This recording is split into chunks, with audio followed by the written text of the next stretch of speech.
नमस्कार। आज के वीडियो में आप जानेंगे कंप्यूटर वायरस के बारे में। इस प्रीवियस वीडियो में हम बात किए थे कंप्यूटर हार्डवेयर और सॉफ्टवेयर के बारे में। उसका लिंक ऊपर आई बटन नीचे डिस्क्रिप्शन बॉक्स में दे दिया, आप जाकर देख सकते हैं। और इस वीडियो से रिलेटेड प्लेलिस्ट और नोट्स का भी लिंक भी मैं नीचे डिस्क्रिप्शन बॉक्स में दे दिया, आप जाकर उसको देख सकते हैं और डाउनलोड कर सकते हैं।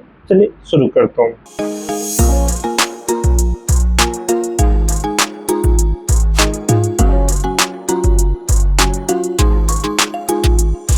तो यहाँ पे जानेंगे कंप्यूटर वायरस के बारे में। तो यहाँ पे इंट्रोडक्शन टू कंप्यूटर वायरस के बारे में जानने वाला हूँ। What is the computer virus के बारे में जानने वाला हूँ। Types of the computer virus के बारे में जानने वाला हूँ। Protect of the computer from virus, किस पर से वायरस से प्रोटेक्ट अपना कंप्यूटर करेंगे, इसके बारे में जानने वाला हूँ। एंटीवायरस क्या होता है, इसके बारे में जानने वाला हूँ। तो चलिए स्टेप बाय स्टेप इसके बारे में हम डिस्कस करते हैं। Introduction to computer virus. तो computer virus is the kind of the malicious, हम एक बार बता सकते हैं एक टाइप का वायरस होता है जो कंप्यूटर प्रोग्राम ही होता है। जो कंप्यूटर वायरस होता है वो एक टाइप का कंप्यूटर प्रोग्राम ही होता है, लेकिन वो काइंड ऑफ द मैलिशियस होता है, एक वायरस की तरह काम करता है। विच कैन द एग्जीक्यूट, वह क्या करता है, एग्जीक्यूट करता है, रन करता है और replicate of the our self, जो भी हमारे ऑनर कोड होते हैं, हमारे सॉफ्टवेयर के रिटन कोड होते हैं जो राइटली वर्क करते हैं, उसको रिप्लिकेट मतलब उसको डिलीट कर दे, ये आपने कोड से ओवरलैप कर देता है, वही कंप्यूटर वायरस कहलाता है। When the replication is the done is the code is the affected, जो भी हमारे उसमें ओवरलैप कर देते हैं अपना कोड से, वो कहलाता है computer affected file affected software. मेरे पास या क्रैश सॉफ्टवेयर के नाम से जानते हैं, वह कह सकते हैं जो वायरस उस पर अटैक कर देते हैं, अपना कोड उस सॉफ्टवेयर के कोड में लिख देता है, अपने कोड से रिप्लिकेट कर देता है, उसी को हम एट द सिस्टम को बोलते हैं इफेक्टेड सॉफ्टवेयर हो चुकी है। मतलब ये सॉफ्टवेयर काम नहीं कर पाती है, वहाँ पे एट द सॉफ्टवेयर को ओपन करने में प्रॉब्लम होती है। तो ये सारा चीज को एट द कंप्यूटर वायरस का प्रकार है। अब हम यहाँ पे जाने कंप्यूटर वायरस है क्या। कंप्यूटर वायरस एक प्रकार का वायरस, मैं बोल सकता हूँ कि प्रोग्राम ही है।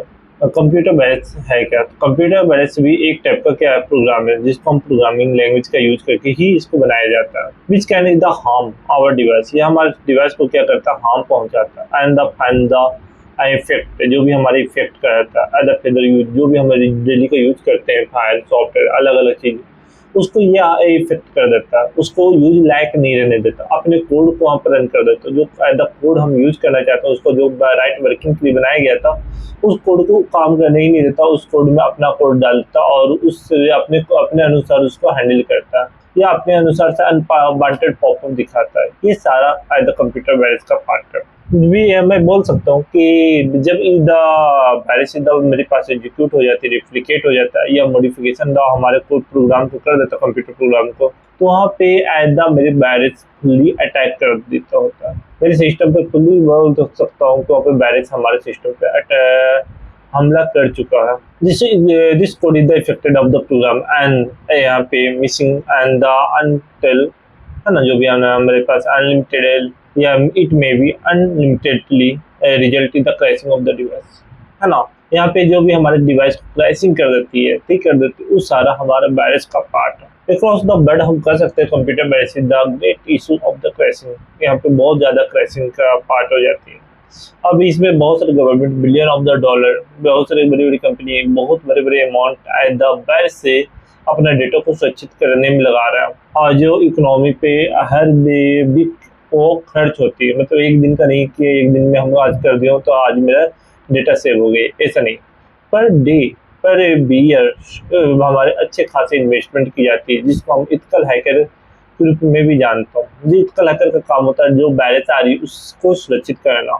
सेंस ऑफ द वायरस, जो कंप्यूटर वायरस हिट जब भी हिट करता है, as the program is the जो डिवाइस में प्रोग्राम रन करते हैं वो एज द अनविजिबल हो जाते हैं। जो वायरस हमारे पास है वो दिखता ही नहीं कि हाँ वायरस रन कर रही है। तो ये जब फर्स्ट टाइम ये इंस्टॉल होता है उसके बाद इनविजिबल, मतलब वो दिखता ही नहीं कि हाँ वायरस है, लेकिन हमारे सॉफ्टवेयर, हमारे फाइल है, हमारे फोटोज है, उस सारा को हार्म पहुंचा देता है। तो पता चलता है कि हाँ ये वायरस मेरा अटैक कर चुका है।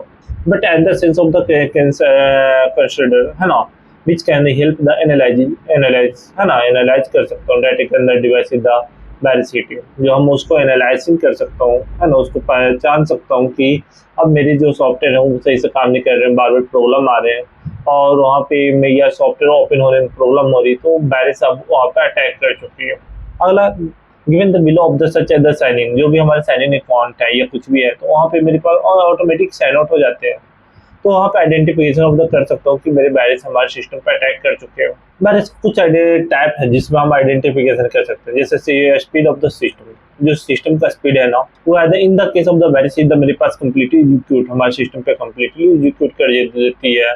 तो take the open the application, वहाँ पे जो सॉफ्टवेयर है हमारे पास ओपन होने में टाइम ले रहा हो, लॉन्ग टाइम लेता है ओपन होने में, और मेरे पास कभी कभी स्टार्ट ही नहीं होता हो, तो वहाँ पे मेरे पास जो सिस्टम का स्पीड है वो बहुत स्लो कर देता है वायरस जब अटैक कर देता है। तो यहाँ पे आइदर कम्प्लीटली वायरस अटैक कर चुकी है, इसको हम आइदर बता सकते हो कि स्पीड को कम कर देता है। दूसरा, हमारे सिस्टम का अनवांटेड पॉपअप, हम उस चीज को ओपन ही नहीं कर रहा हूँ या कुछ ऐसा मैसेज हमने सर्च ही नहीं किया हो, वो अनवांटेड पॉपअप हमारे दिखाते रहना, जैसे एडवर्टाइजमेंट पॉपअप या और कुछ भी पॉपअप दिखाने का जो ट्राई करता हूँ आइदर मेरे पास वायरस के माध्यम से भी किया जाता है। अगला मेरे पास है यहाँ पे सेल्फ एग्जीक्यूटिव द प्रोग्राम, कुछ ऐसे प्रोग्राम जिसको मैं रन ही नहीं किया और स्टार्ट ही नहीं किया हूँ, तो उस प्रोग्राम को ऑटोमेटिक बैकग्राउंड में रन करते रहता है। इस टाइप के सॉफ्टवेयर को इस पर से जो भी हमारे अनवांटेड पॉपअप आते रहते हैं, अनवांटेड सॉफ्टवेयर ओपन हो जाते हैं, कुछ भी ओपन हो रहे हैं, क्लोज हो रहा है, तो वहाँ पे हम कर सकते हो कि यहाँ पे मेरे वायरस अटैक कर चुके हैं सिस्टम में। अगला मेरे पास log out the account, in the case of the मेरे पास जब वायरस अटैक हो जाती है वहाँ पे प्रॉपर्ली मेरे पास अकाउंट ऑफ द मेरे पास हैक है, और वहाँ पे मेरे जो पासवर्ड है वहाँ पे ऑटोमेटिक साइन आउट हो जाते हैं। तो हम वहाँ पे बोल सकते हो मेरे पास ये ऑटोमेटिक मेरे अकाउंट को क्या कर देता है, ये इधर क्रैश कर देती है और मेरे ऑटोमेटिक मेरे अकाउंट पे लॉग आउट होने लगती है। क्रैश योर डिवाइस, ऐसे भी कुछ ऐसे वायरस है जो मेरे कभी ज़्यादा से ज़्यादा डेटा को यूज करते हैं, ज़्यादा से ज़्यादा डेटा को सर्वर हैकर के सर्वर पे भेजने का ट्राई करते हैं, तो वहाँ पे सिस्टम को बहुत ज़्यादा काम करना पड़ता है, तो वहाँ पे हमें सिस्टम क्रैश होने का भी डर रहता है, वो सिस्टम को क्रैश भी कर देता है, मतलब खराब कर देता है सिस्टम का हार्डवेयर को।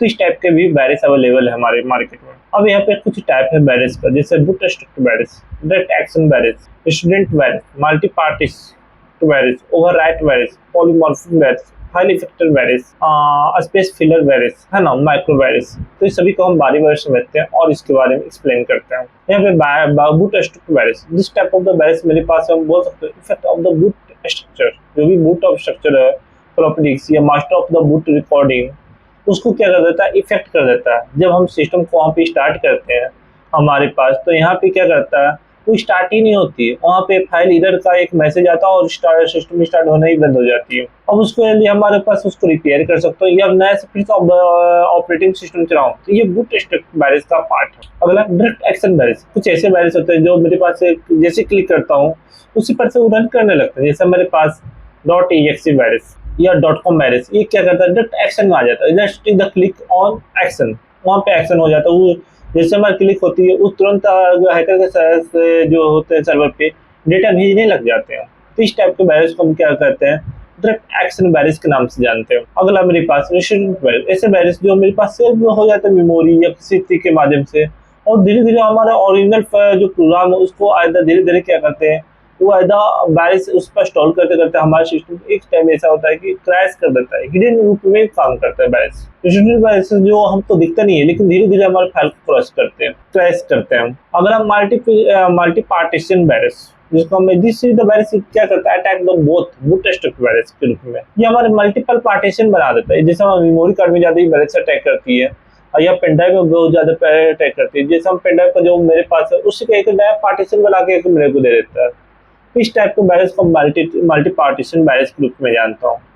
इस ज्यादा करके साइबर अटैक के रूप में काम करता है मेरे को। ओवरराइट वायरस, कुछ ऐसे वायरस है जो हमारे जो ओरिजिनल फाइल है, मेरे ओरिजिनल फोटो वीडियो ये मेरे डेटा है, उसको क्या करता है, ओवरराइट करके अपना कोड उस पर लिख देता है, और जब वो सॉफ्टवेयर को ओपन करने जाते हैं या कुछ मेरे यूज को काम करना हो तो उसको चेंजिंग करने जाते हैं, तो आपको वो सॉफ्टवेयर ओपन ही नहीं होता है, क्रैश हो जाती है। इस टाइप के वायरस को हम आइदर ओवरराइट वायरस के नाम से जानते हैं। अगला मेरे पास पॉलीमॉर्फिक वायरस, ये वायरस होती है जो मेरे पास वेबसाइट या अलग अलग सोर्स पे आती है, लेकिन वो क्या करता है, धीरे धीरे हमारा सिस्टम क्रैश करने लगता है और मॉडिफिकेशन ऑफ द मेरे पास virus of the application data को मॉडिफिकेशन करने लगता है। तो इस टाइप के वायरस को हमारे इजीली इफेक्ट धीरे धीरे करके हमारे सिस्टम को इफेक्टेड करते हैं। अगला फाइल इफेक्टर वायरस, ये मेरे फाइल का जो नाम है ना उसे वो क्या करता है, सिंगल फाइल नेम है ना, या उसके रिलेटेड फाइल बहुत सारे फाइल बना देते हैं जो हमारे सिस्टम को पता ही नहीं चलता है और वहाँ पे फाइल इफेक्ट का एरर दिखा देता है। ज़्यादा करके ये जो वायरस है हमारे गेम के माध्यम से हमारे सिस्टम में इंस्टॉल हो जाती है। तो ये सारा वायरस को हम इजीली देख सकता हूँ। जब हम गेम खेल रहा हूँ तो वहाँ पे ऑटोमेटिक हमारे उसके बाद जो सिस्टम है ऑटोमेटिक स्लो हो जाता है। कुछ ऐसे फ्री गेम, कुछ ऐसे और जो हमारे जो मार्केट अवेलेबल ही ना हो, गवर्नमेंट की तरफ से अप्रूवल ही नहीं मिला हो, उस गेम को इंस्टॉल कर खेलते तो ये सारा वायरस हमको देखने को मिल जाती है वहाँ पे। अगला मेरे पास है स्पेस फिलर वायरस। कुछ ऐसे वायरस है जो हमारे पास है, मैं फाइल बहुत सारे फाइल ऐसे बना के और उसमें बहुत ज़्यादा स्पेस फिल कर देते हैं और वहाँ पे क्या मेमोरी को ज़्यादा यूज करके एक टाइम ऐसा होता है कि हमारा मेमोरी क्रैश कर जाता है, जो स्पेस बचता ही नहीं है। तो इस टाइप के वायरस को मैं स्पेस फिलर वायरस के नाम से जानता हूँ। अब मैं एक micro virus is the written in the some of the micro language. यहाँ पे माइक्रो लैंग्वेज का यूज करके हम वायरस को लिखा जाता है।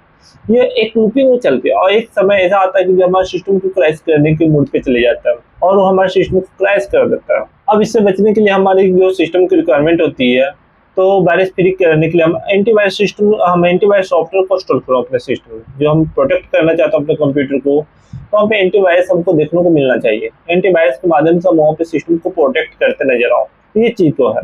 अब मेरे पास सच है the software the remove virus है ना, जो वायरस हमारे पास है डिवाइस को रिमूव करने के लिए हमारे पास अलग अलग वे है। जैसे हम एंटीवायरस को दो प्रकार से कर सकते हैं, ऑनलाइन नहीं कर सकते या बाहर जाके जो कंप्यूटर सॉफ्टवेयर को सेल करता है या कंप्यूटर हार्डवेयर दुकान में जो सेल करता है जो एंटीवायरस को, वहाँ जाकर खरीद सकता हूँ। तो इसमें अब जो आप विंडो 10 यूज कर रहे हैं तो विंडो 10 में ऑलरेडी, तो अब यहाँ पे जानते हैं एंटीवायरस क्या है। तो एंटीवायरस के बारे में हम यहाँ पे देखते हैं। तो एंटीवायरस एक स्पेशल टाइप का सॉफ्टवेयर होता है जो हमारे क्या करता है, हार्मफुल वायरस है जो एंटीवायरस है उसको क्या करता है, डिटेक्ट करता है और उसको रिमूव कर देता है। जो हार्मफुल वायरस है, मालिशियस सॉफ्टवेयर है, उसको डिटेक्ट करके उसको डिलीट करते चले जाता है।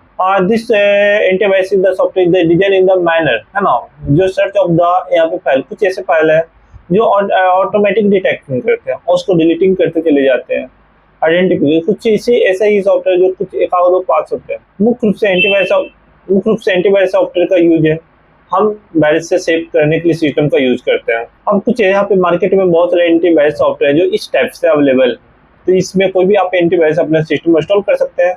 यदि ए भी नहीं इंस्टॉल करना चाहते तो आपको बाय डिफॉल्ट विंडो 10 यूज कर रहे हैं, विंडो 11 यूज कर रहे हैं, तो वहाँ पे ऑलरेडी आपका एंटीवायरस इंस्टॉल रहती है। चलिए उसको भी हम देखते हैं कैसे वहाँ पे यूज कर सकते हैं उसको। जो तो आप यहाँ पे आ जाएंगे और यहाँ पे जाने के बाद स्टार्ट बटन पे जाएंगे। स्टार्ट बटन पे जाने के बाद आपको यहाँ पे देखने को मिल जाएगा द एंटीवायरस। ये देखिए यहाँ पे है विंडो सिक्योरिटी है ना, तो इस पे आप क्लिक करेंगे तो विंडो 10 में आपको बाय डिफॉल्ट एंटीवायरस देखने को मिल जाएगा। आप यहाँ से जाकर डिवाइस को स्कैनिंग कर सकते हैं और अकाउंट प्रोटेक्शन कर सकते हैं, फायरवॉल और नेटवर्किंग प्रोटेक्शन कर सकते हैं, ऐप एंड वेबसाइट को प्रोटेक्शन कर सकते हैं।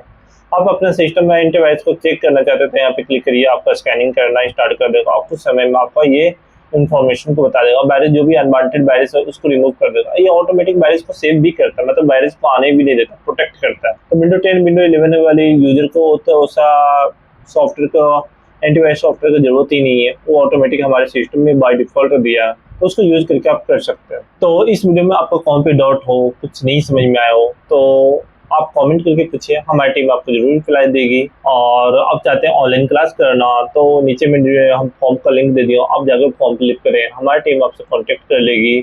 अगले वीडियो में हम जानेंगे कंप्यूटर लैंग्वेज के बारे में। और आप भी जानना चाहते हैं तो आपको वीडियो के लास्ट में लेफ्ट साइड में आपको देखने को मिल जाएगा कंप्यूटर लैंग्वेज की वीडियो, और आप राइट साइड में आपको देखने को मिल जाएगा इस इंट्रोडक्शन टू कंप्यूटर का प्लेलिस्ट, आप जाकर देख सकते हैं। चलिए नेक्स्ट वीडियो में मिलते हैं न्यू टॉपिक के साथ। Goodbye, thank you so much.